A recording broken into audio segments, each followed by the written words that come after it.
Apa yang akan saya kemukakan ini merupakan jalan makrifat Islam Jawa yang menyertai perilaku pola spiritual yang sudah dikemukakan pada konten-konten sebelumnya berkaitan dengan hakikat rukun Islam. Inti dari jalan makrifat Syekh Siti Jenar adalah keterpusatan seluruh diri kepada Allah, menyatukan semua irodat dan kodrat diri dengan Allah, menyatukan semua sifat, asma, dan af'al diri dengan Allah dengan metode utama adalah hening atau semedi. Logika dari hal ini jelas mengacu pada pola spiritual Nabi Muhammad, dimulai dengan ilmu hening, kalwat di Gua Hiro, mendapatkan wahyu, pengejawantahan nilai spiritual dalam kehidupan, mengalami mi'raj, dan turun menjadi manusia untuk hamemayu ayuning bawana. Konsep spiritual inilah yang disebarluaskan oleh Syekh Siti Jenar di Asia Tenggara. Istilah semedi sama dengan sarasa, yaitu rasa tunggal, maligining rasa, atau berbaur, berjalannya rasa. Rasa jati, rasa ketika belum mengerti. Adapun matangnya perilaku, atau pengolahan, atau makarti rasa disebabkan dari pengelolaan atau pengajaran, ataupun pengalaman-pengalaman yang diterima atau tersandang pada kehidupan keseharian. Olah rasa itulah yang disebut pikir, muncul akibat kekuatan pengelolaan, pengajaran, atau pengalaman. Pikir lalu memiliki anggapan yang baik dan jelek, kemudian memunculkan tata cara, penampilan, dan sebagainya yang kemudian menjadi kebiasaan atau pakulinan atau adat. Apa yang dimaksud semedi di sini tidak ada lain kecuali hanya untuk mengetahui kesejatian dan kasunyatan. Adapun sarananya tidak ada lagi kecuali hanya mengetahui atau menyelakan anggapan dari perilaku rasa yang disebut hilang musnahnya papan dan tulis. Ya, di situ itu tempat beradanya rasa jati yang nyata, yang pasti, dan yang melihat tanpa ditunjukkan, weruh tanpa tuduh. Adapun terlaksananya harus mengendalikan segala sesuatu, hawa nafsu dan amarah, disertai dengan membatasi dan mengendalikan perilaku atau perbuatan anggota badan. Adapun cara pelaksanaannya secara umum adalah pengendalian anggota tubuh, yang lebih tepat adalah dengan tidur terlentang disertai dengan sidakep atau tangan dilipat di dada seperti takbiratul ihram, atau seperti orang meninggal, atau tangan lurus ke bawah, telapak tangan kiri kanan menempel pada paha kiri kanan, kaki lurus, telapak kaki yang kanan menumpang pada tapak kaki kiri. Maka hal itu kemudian disebut dengan sidakep suku atau saluku tunggal, ataupun juga dengan mengendalikan gerakan mata, yaitu yang disebut meleng.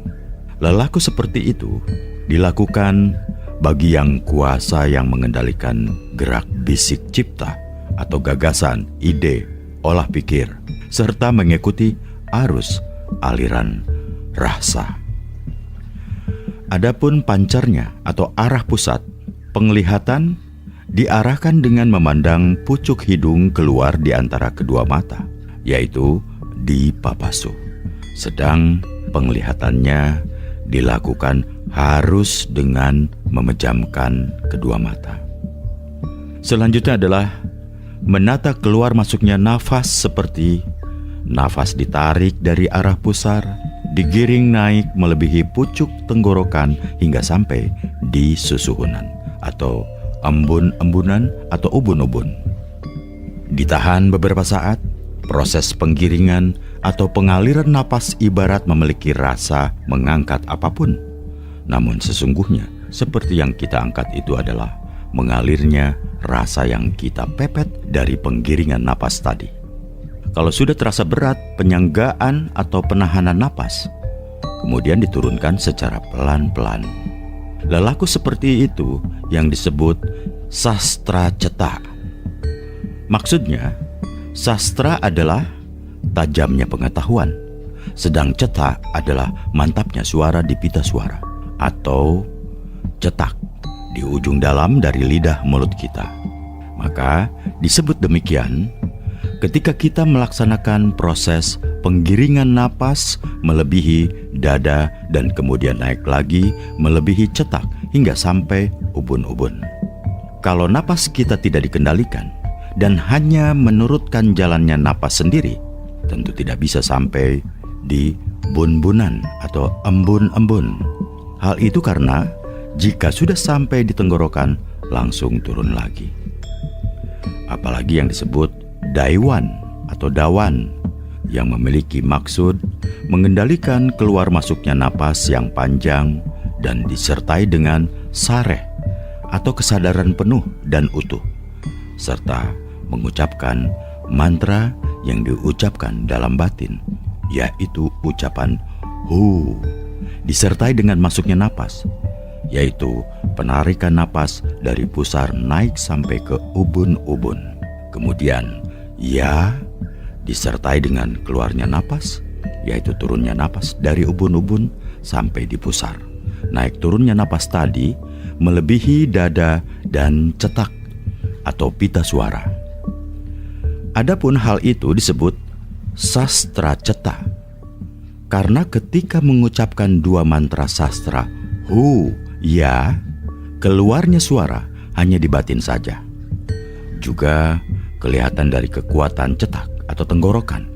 Ucapan dan bunyi mantra atau dua penyebutan hu, ya pada wirid Naksabandia akan berubah menjadi ucapan hu Allah, di mana penyebutannya juga disertai dengan perjalanan napas. Adapun wiridan Sataria, penyebutan tadi berbunyi ha ilaha illallah, la ilaha illallah, tetapi tanpa pengendalian perjalanan napas. Untuk masuk keluarnya napas seperti itu, satu angkatan hanya mampu mengulangi 3 kali ulang. Walaupun demikian, karena napas kita sudah tidak kuat melakukan lagi, rasanya sudah berat, menggeh-menggeh. Adapun kalau sudah sareh atau sadar atau normal, itu bisa dilakukan lagi. Demikian seterusnya sampai semampunya, karena semakin kuat tahan lama, semakin lebih baik. Adapun setiap satu angkatan lelaku tadi disebut Tri Pandurat. Maksudnya Tri, 3, Pandu adalah suci, Rat adalah jagat, badan, tempat. Maksudnya adalah 3 kali napas kita dapat menghampiri jagat besar yang maha suci dan bertempat di dalam suhunan atau yang dimintai. Yaitulah yang dibahasakan dengan paworong kawula Gusti. Maksudnya, kalau napas kita pas naik, kita berketepatan Gusti, dan ketika turun, kembali menjadi kawula. Tentang masalah ini, tentu saja Anda hendaklah jangan salah terima. Yang dimaksud dengan kawula Gusti itu bukan napas kita, akan tetapi daya atau kekuatan cipta kita. Jadi, olah semedi itu pada pokoknya kita harus menerapkan secara konsisten, membiasakan selalu melaksanakan keluar masuk dan naik turunnya napas disertai dengan mengheningkan penglihatan. Karena penglihatan itu terjadi dari rasa.